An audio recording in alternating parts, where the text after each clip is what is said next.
All right, Lindsey, good to see you again. Thank you so much for joining us today. It's a real privilege again to talk to you and interview you and hear about your experience. I know you're at UT a couple years ago, and so I know my students are going to get a lot out of hearing from you and your experience. So can you start by just telling us a little bit about yourself?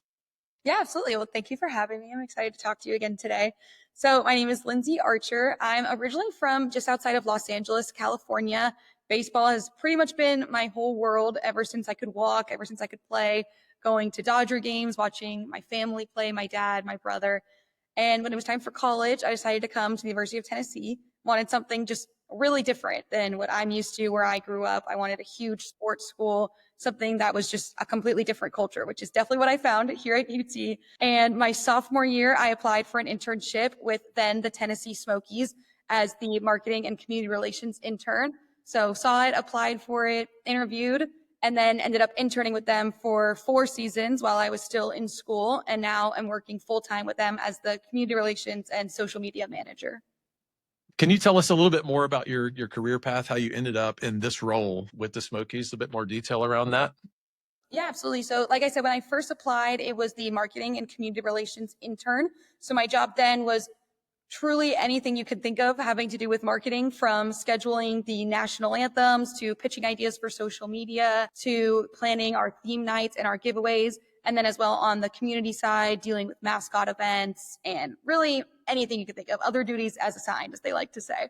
But Yeah. after that season, I came back for another internship and was the marketing and community relations coordinator. So a very similar role, just a little bit more responsibility. I started to get a little bit more into the social media aspect of it, actually planning the community relations events instead of just being the ones attending, and just getting a little bit more comfortable, a little bit more responsibility each time. Again, I came back for a third season, and same thing there, community relations and marketing coordinator. So we're getting more and more responsibility each time while still being an intern. Obviously, I couldn't work full time while still in school.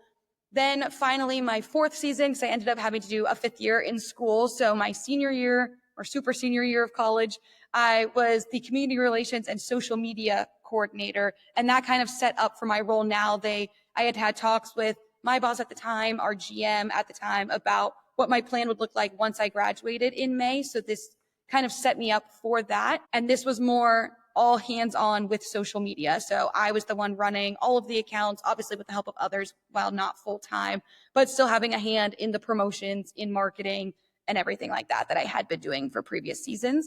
So then when I graduated in May of 2024, I moved to what I am now, the community relations and social media manager. So in that role now that you're in, what does a typical day look like for you? You mentioned a lot of tasks there that you've done along the way, which is great to kind of get a feel for those different roles. But for you now, what does a typical day look like?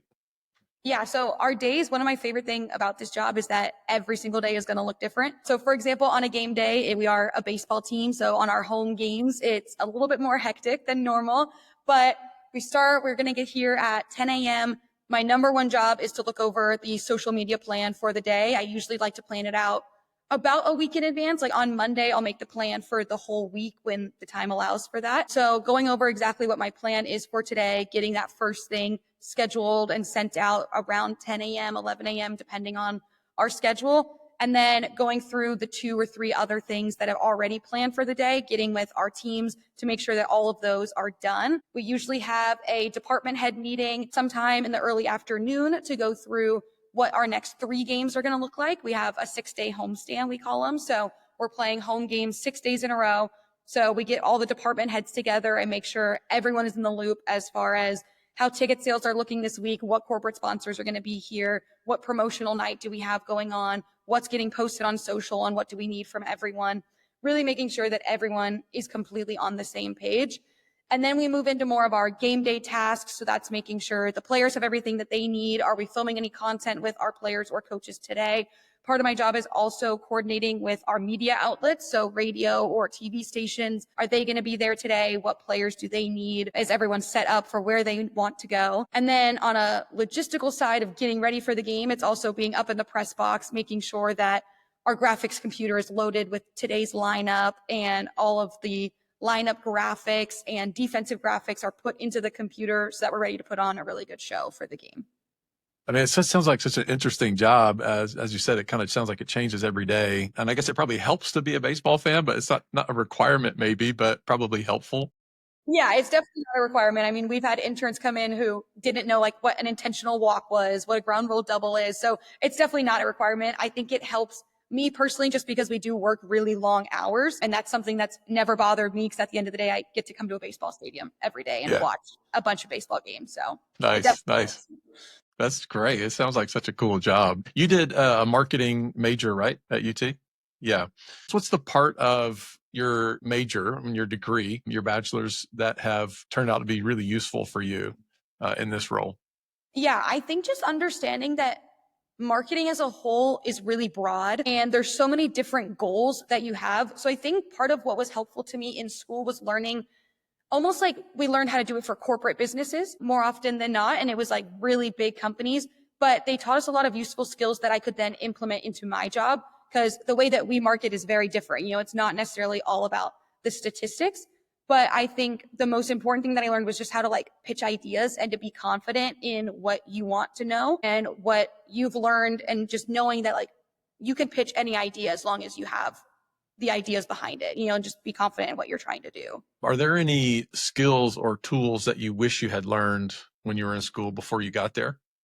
Yeah, I think something that would have been cool to learn about that I'm still trying to learn about now is more of the paid marketing side of things. So it is a very specific thing that I wish I would have learned. But for example, for my job, we do a lot of social media, but I would love to have learned more about like paid marketing in terms of like radio ads and TV ads and how do you target your audience and what's the best way. Like if our fans come in for one game and they give us their email, what kind of demographic should we be looking at to send them more information later? Different things like that that we can really like target our audience based on like the retention of them coming and knowing what kind of time they had. Yeah, I mean, targeting such an important piece, isn't it? Are there things that you thought you understood while you were at university, like theoretically these make sense, but then it's actually turned out to be very different in the real world as you've gone into these roles? Yeah, I think honestly, just the concept of social media as a whole, it really felt like, yeah, in theory, it's a social platform. People post and, you know, you post once a day. Maybe that'll get you good content. You want to know what your followers want to see. But especially coming from a business side of it, there's so much more to it than that, that I definitely did not fully understand until I really started going into it. You know, there's a whole system behind how many times a day you're posting, what time it should go out, what kind of reaction you're hoping to get that definitely in theory it seems a lot simpler. I think at least in my head it was oh yeah, you post because you want to show your friends, or as a business, yeah, you're trying to grow. But definitely learned quickly that there's a lot more to it than that. Yeah. And the schedule that you kind of talked about, or when you should post and what you should be posting at different times and what days, is that driven? Is that kind of data driven, or is that just understanding there locally within the team, or how does that work?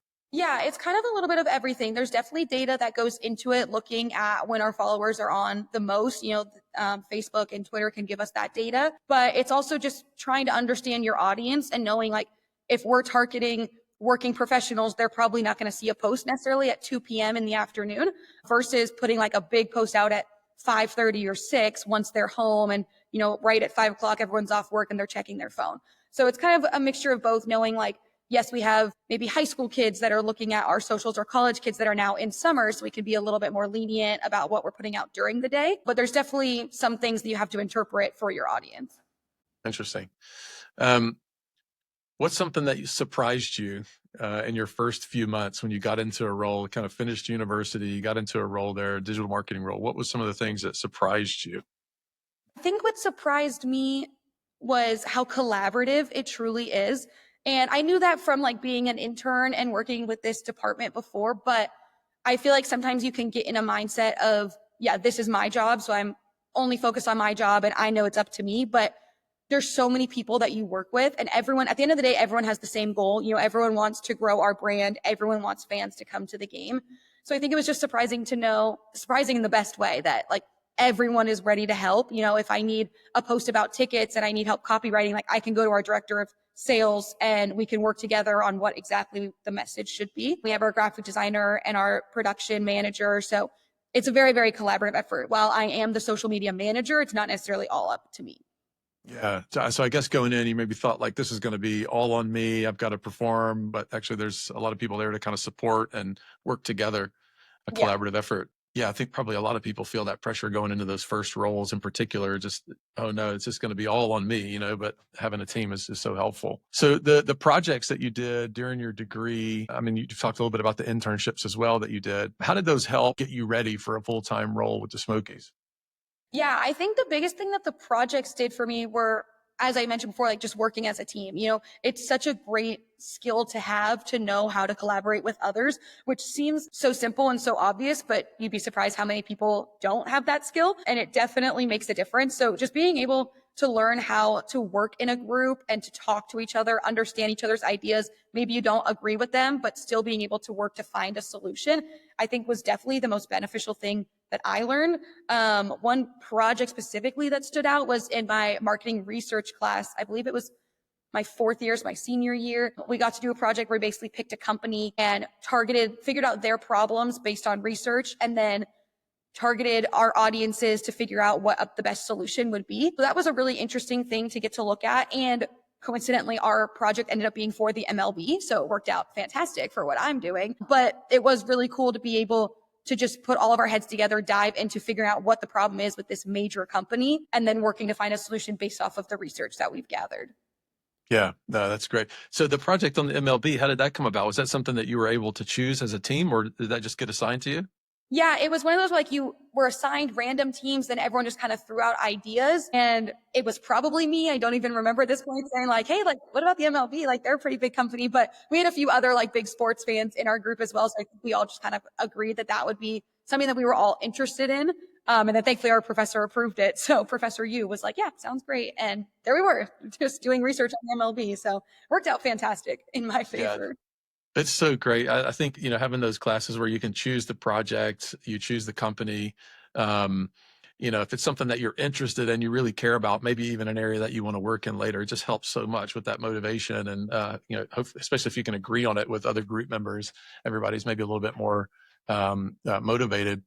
Yeah, You absolutely. touched on it a little bit before about, how you guys choose content and what content to post, but is some more detail there maybe around, how you decide what content to use? Do you have a content calendar or a schedule? You're using some data to inform that, but maybe what does that kind of look like? Is there intuition involved? Is it, you come up with an idea, wake up in the middle of the night, notepad, write down all your ideas?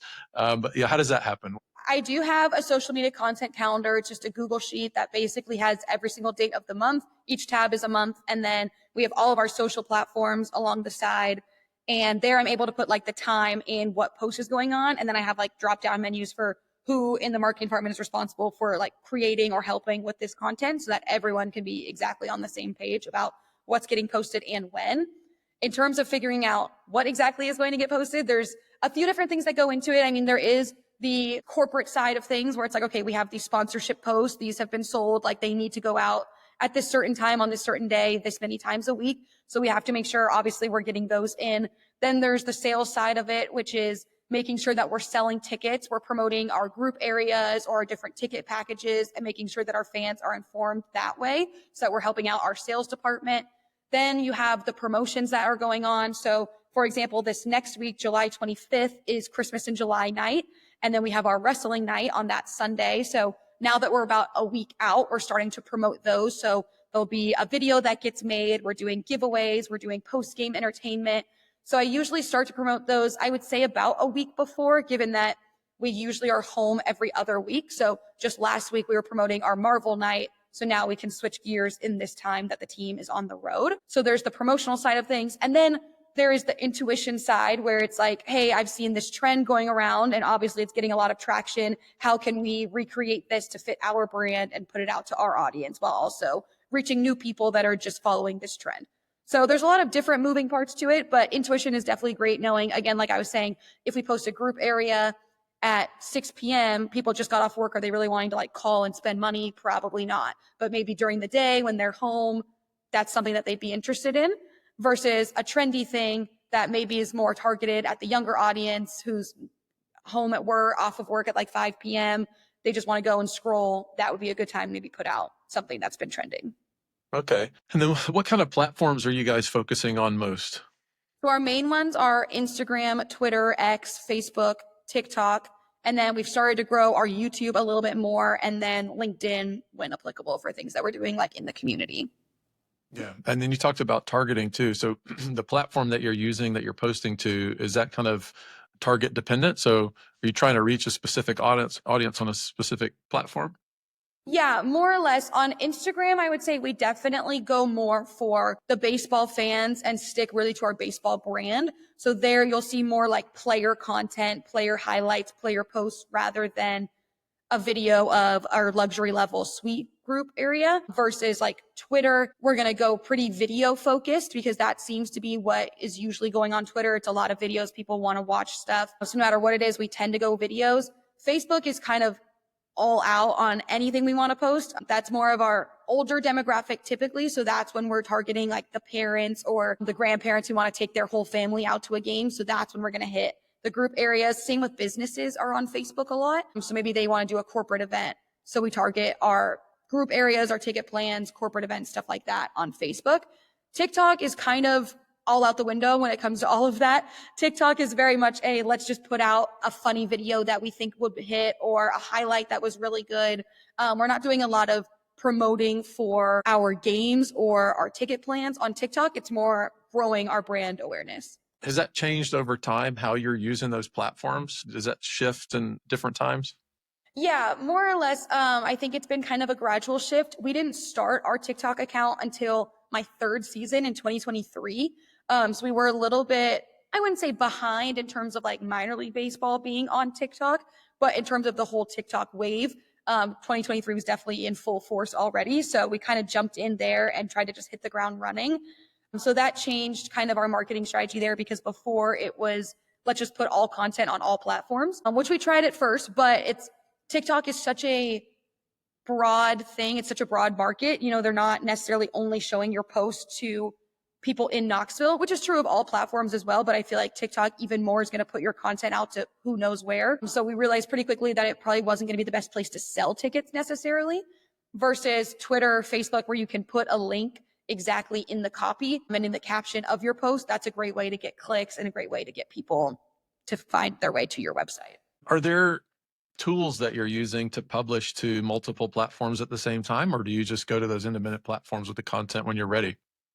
Yeah, so I use a website called Loomly. I've tried a couple different ones. This is the one I'm sticking with as of now. It's been working pretty well. But you can connect as many platforms really as you want. Like they have Pinterest on there, LinkedIn, things that we don't necessarily always use. But at least for me, I can schedule out unlimited posts. So there are times when maybe I get a 4-day weekend here and there when the team's on the road. I can go in and schedule everything through Sunday on Thursday night so that I don't have to worry about it. But it's really great because you can put it on Twitter, Facebook, Instagram, like all at the same time and schedule it. And then you can change things individually in another screen so that they're still like on brand with each platform. But it does make it a little lot easier to be able to just upload things at once and schedule it and know that it's going to go out when you want it to. Yeah. Yeah, that's great. Does that have the kind of community management aspect of social media built into it as well? So like when people are commenting or tagging you guys, can you reply to that within the platform, within that tool?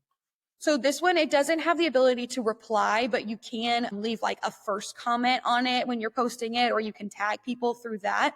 But all of the commenting like would have to be separate, but it does give us data on our community as well. So it'll tell you how many comments you got on your post, how many likes, and then you can put it all into this one platform of Loomly. And then you can put different like filters on it to find out what's hitting where. You can label everything. So I have a whole list of labels in there for every single post. So I can say whether it's sales driven, corporate, promotional, player post, anything like that. Maybe it's a random holiday. And then I can sort it by the group and know like, okay, our sales posts do this well while our corporate posts are doing this well. Yeah, so you're talking kind of metrics now. So what are some of the ways that you guys measure success for you, particularly in your role, in particular, you want to be able to show I'm doing my job well, right? But it's also like, hey, look, this is what's happening for the business on these platforms. So what are some of the metrics that you guys are using and how are you measuring success of what you're doing on social media? Yeah, absolutely. This one is a great question because it's honestly something that we talk about a lot because one thing that I think is probably the hardest thing about working in social media is there's really no correlation between like the effort you put into a post and the result that you're going to get. And that's something that I've been really grasping with and coming to terms with in these last 2 years of running it, I would say. Because yeah, I mean, it's really hard to measure success. You can go simply based off of likes and comments and interactions, which are all great. And you obviously want to see those numbers doing really well. But I think the thing that I focus on most personally is our follower growth kind of over time within, like, I have a monthly tracker that I'll use because I know that maybe on this random Tuesday, no one's checking Twitter. And that's why there's 10 likes on something versus another one yesterday had 200. But just knowing that at least over the month, we're gradually increasing followers each day, each week, each month is something that I would say is just successful as a whole rather than going by each and every post hoping that that one is going to get a good reaction. Yeah, this may be beyond your role in particular, but maybe you work in a team with other people to do this. Are you guys measuring conversions through ticket sales Mhm. from social media? So do you know every game or every month or, how many ticket sales have come from social media activity? Yeah, we can't measure exactly how many tickets come specifically from there, but we do look at link clicks a lot. So pretty much any post that goes out is, if it's like about a promotional night or a specific night in particular that we're promoting, the ticket link is always in the caption. So we can look at that and say like 150 people clicked this link yesterday, but there's no way to know like if they bought the ticket. So we kind of all share in the success, I guess you could say, with our sales department. If we get 6,000 fans out to a ballpark, here like on a Saturday night, is it because we had a really great theme night and that's why they're coming? Or did our sales team do an amazing job and call everyone and just cold call and get the sales there? Did they see a social media post and that's why they're there? So we do send out surveys and at the end of every homestand say like, hey, like, how did you hear about us? What made you want to buy tickets? But usually we just take it as a team success to know that we had a lot of people at the ballpark that night. Yeah, it's a particularly difficult thing to measure, I think, conversions from any digital channel for service-based businesses, event or entertainment-based businesses. I think that's a pretty tricky thing to measure. I guess and I think your ticket sales, having come to a game here pretty recently, I think your ticket sales maybe go through a different website, if I remember correctly. It's not through your site. I feel like it was through maybe like the minor league baseball Yes. team. So that's really hard to kind of look at, because if it was your own website, you're selling through there, you can kind of track that and track those conversions from where they've, where you acquired them from. But that's harder to do through somebody else's site. So that makes sense. And it's a great approach, to be able to kind of share that, share those conversions in that way. You talked about not being able to, see a correlation necessarily between effort and success on social media and the work that you do. Is there a post or a campaign that you've worked on that performed better than you thought it would? And is there any lessons that you learned from that? Yeah, absolutely. I mean, the first thing that comes to mind, and when I say like the correlation between effort and success, I mean, you can put your all into a video. Like when we rebranded to the Knoxville Smokies, we were full force. I mean, we spent days, weeks, months working on these videos and they do great. Don't get me wrong. Our announcement video was fantastic. It got maybe 100,000 views on TikTok, which is phenomenal. And it got 1,000 or something likes on Instagram. But then on the flip side, one day our grounds crew is like messing with the plate and they're like stamping the ground. And I go out and take like a 3-second video and it got 1 million views on TikTok. And that's our only 1 million viewed TikTok. And it's like, okay, that's phenomenal. And I'm so glad. But really, like this 3-second video is the one that blew up and not like this one that we're putting so much effort into. So it's obviously great to see the success on any video, no matter what. But I think it honestly just taught me that like, there's nothing wrong with those 3-second videos. There's nothing wrong with just getting content of anything and everything. I mean, I took a video of our scoreboard here because it's massive and it's the shape of Tennessee and it's a really cool feature. Took a 10-second video and it got 400,000 views on TikTok versus we edited this like creation of Covenant Health Park 30-minute video and we took a snippet of it for TikTok and it's like maybe a couple thousand views. So it's definitely hard to understand that, yeah, I'm going to give my all for this and maybe it's not going to perform. But I think the biggest thing I learned was your brand is what's important. And the people that are watching our TikToks or following us are probably following us because we're a baseball team at the end of the day. So posting the stuff like them working on the field and our scoreboard is going to get more interactions than maybe something random that we're doing behind the scenes. And I think it also made me realize that like people really don't know what we do here necessarily. They don't know the things that go into their favorite sport. I mean, we posted a video of us pulling the tarp, which we have to do if it rains, pull the whole thing over and cover the infield. And that got a lot of attraction on TikTok, comments saying, what is happening? Like, why are they doing this? Then you have their baseball fans saying like, oh yeah, I've pulled tarp. That's not very fun. So just knowing that like when you're posting things on brand, it's going to get people that you follow you to see it, but it also has that potential to excel your following and expand and get those new people in.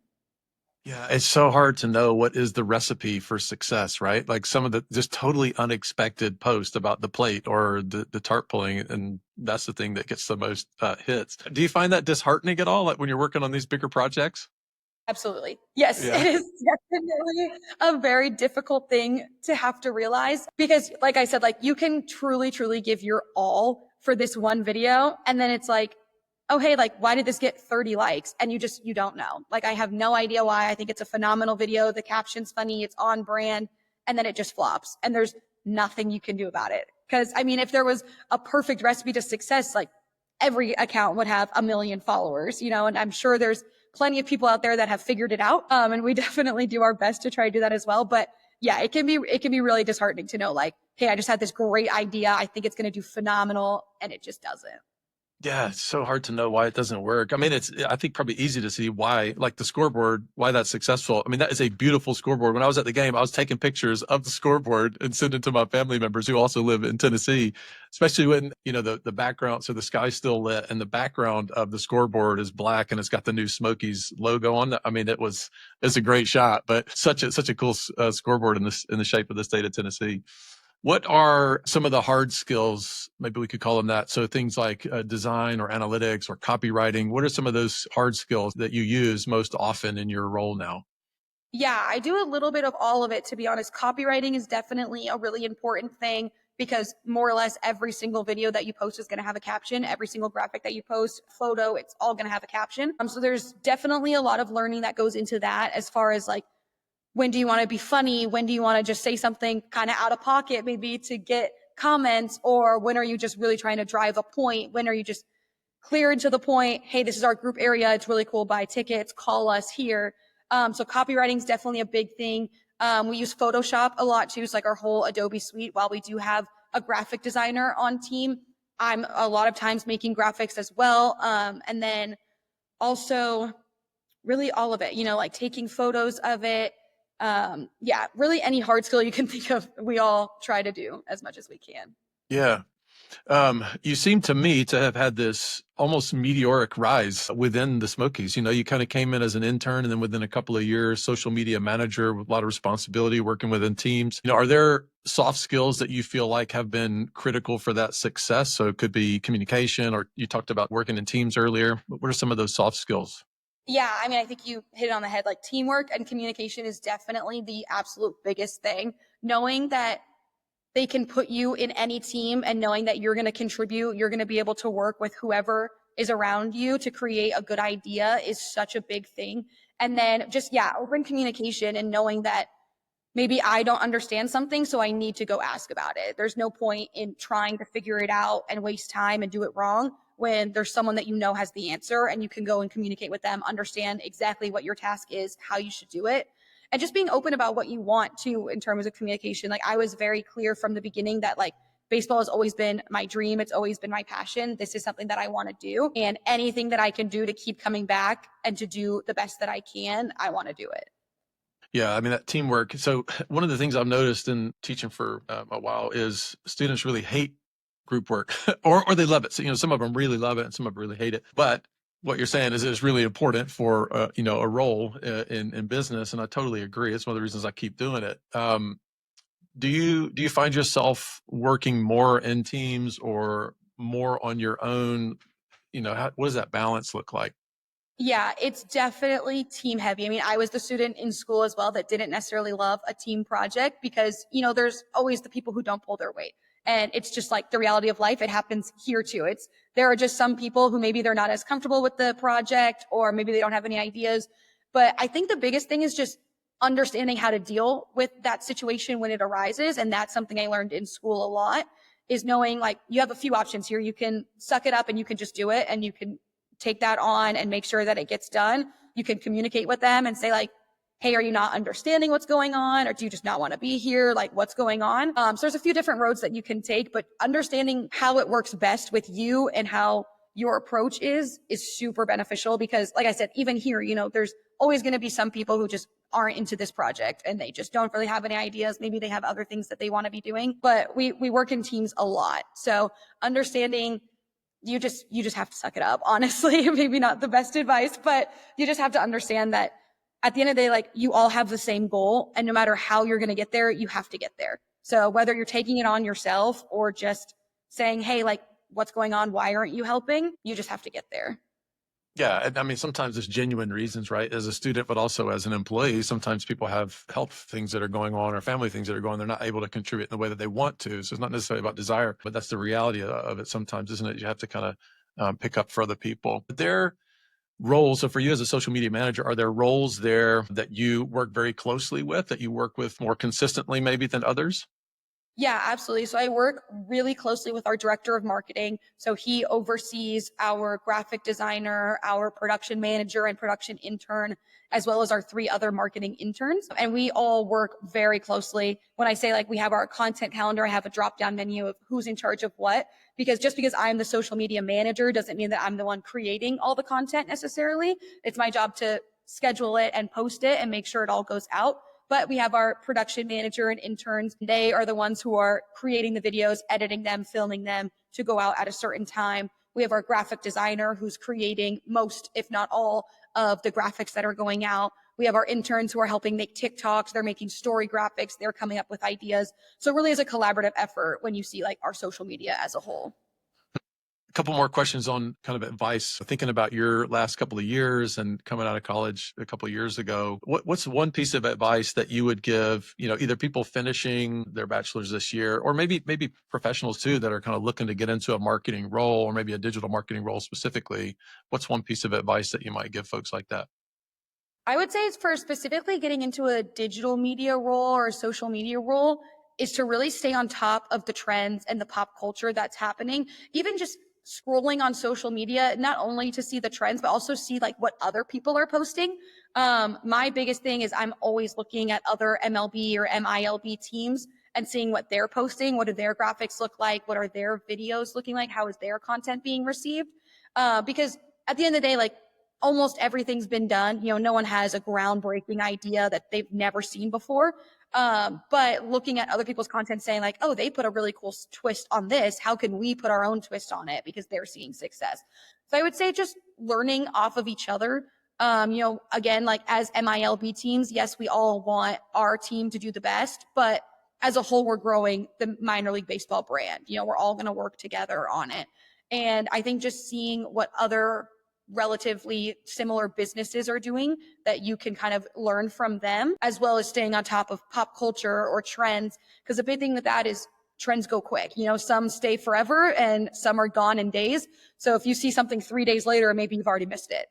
So as much as I don't want to just like be sitting on my phone all day, every day, it is kind of my job to just really be understanding like what's going on in the world. What are people wanting to see right now so that we can join the conversation? Wow. Yeah. Yeah. So for you as a social media manager for a brand, how much time do you think of your day is spent just, I mean, you can't really call it doom scrolling if you're doing it for work, I guess, but A lot. like, Yeah, the screen yeah, time really, really high. yeah, Yeah. that seems like such a, I mean, how do you keep on top of it? Because obviously you guys are on so many different platforms. And you're probably following you're probably following other minor league teams and other major league teams, but also other, kind of event or entertainment based brands and just looking more generally for trends. Like, how do you keep on top of all of that? Yeah, I try to do my best to do everything. I would say there's probably at least like 30 minutes of my day set aside to just look up the other teams, at least like in our league. Our league is just 8 teams. So at least checking in on them, seeing what they're doing, and then just, following everyone on Twitter. So just scrolling on our Twitter homepage and trying to see what people are doing. But I also tell every single person in our office, we probably have 40 full-time and intern staff. I probably say once a week, like, hey, if you see anything funny on any platform, please send it to me. Like, even if it's just like you're scrolling at home at night and you see a funny TikTok, send it to the Smokies account so that I can see it. So it's really collaborative effort. I mean, we know everyone is on social media at some point in the day on one of these platforms. So I'm always just saying, send me anything. If you're walking around the ballpark and some fan is doing something funny, film it. Just film it for 10 seconds and send it to me. Because yeah, I can't be everywhere at once. I Yeah. don't want to spend 24 hours a day on my phone scrolling. So trying to get everyone's different opinions. And that way, like with these 40 people, there's a wide range of ages. There's different people that like different platforms. People think certain things are funny. So, maybe one of the executives on our staff who's a dad to young kids sees something. He's like, hey, like this Instagram post was funny. Then it's like, okay, so maybe we target the dads with something like this. Or maybe one of our interns who's in college is like, wow, this TikTok was hilarious. So now we're targeting our college audience with that kind of thing. So it's really great to get all those different insights from our own little marketing pool, if you will. Yeah. Yeah. Okay. So Lindsey Archer is about to graduate from UT, graduate with her bachelor's. What would you tell her if she's looking to get into a digital marketing role? What advice would you have for her? I would say put yourself out there, apply, apply, apply. I mean, there's been jobs that I applied for that I was definitely not qualified for, but to at least just apply, even the practice of having to fix your resume, go through the application, answer the questions at the bottom, and maybe hopefully get an interview and go through that process is definitely the biggest thing. But I would also just say yes to everything. Coming into this role, yes, I was the marketing and community relations intern, but I was doing everything. I was hopping on the phones to sell tickets. I was meeting with corporate people if they needed an extra body. I'm pulling the tarp. I'm hanging signs. Just someone that will literally say yes to anything. That way they know that they can always come to you, because eventually they're going to come to you with something that you're interested in and they know you're going to say yes to it.